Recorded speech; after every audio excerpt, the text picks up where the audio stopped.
Gentlewoman yields back. The chair now recognizes the congressman from California, Dr. Bera, for 5 minutes. Thank you, Mr. Speaker. Mr. Speaker, I rise today to talk about a looming crisis that we see in Eastern Europe. Last week, as a senior member of the Foreign Affairs Committee, I had a chance to accompany some of my colleagues on a bipartisan delegation to both Brussels and Ukraine.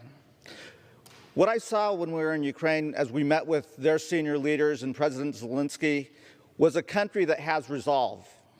They reminded us that they've been at war with Russia for the last 8 years, since Russia invaded Crimea, occupied the Donbas territories.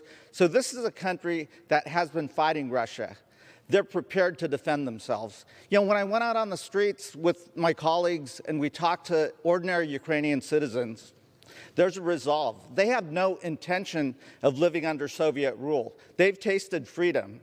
And it's important for us as the United States of America to stand with this young democracy.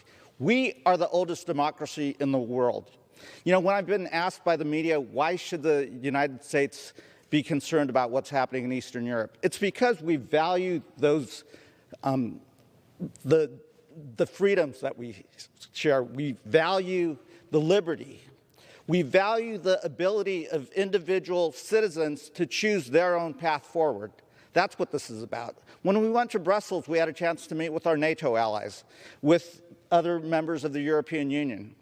Think about what we accomplished working with those countries in the 75-plus years post-World War II.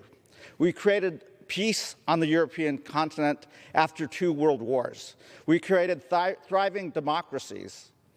We created prosperity. That's what's at risk. Think about what Mr. Putin wants to do. He wants to reestablish the Soviet Union. He's an autocrat. That's what's at risk in the 21st century. It is not a given that democracy will win the 21st century. We have to fight for democracy. We have to fight for those liberties. We have to fight for those individuals to choose their path forward. That's why this is important. That's why it is important for us to stand with the people of Ukraine. That's why it is important for us, along with our European allies and our NATO allies, to stand together and speak with one voice and tell Mr. Putin, we're not going back to the Soviet era. We're going forward to a peaceful, prosperous 21st century for all people.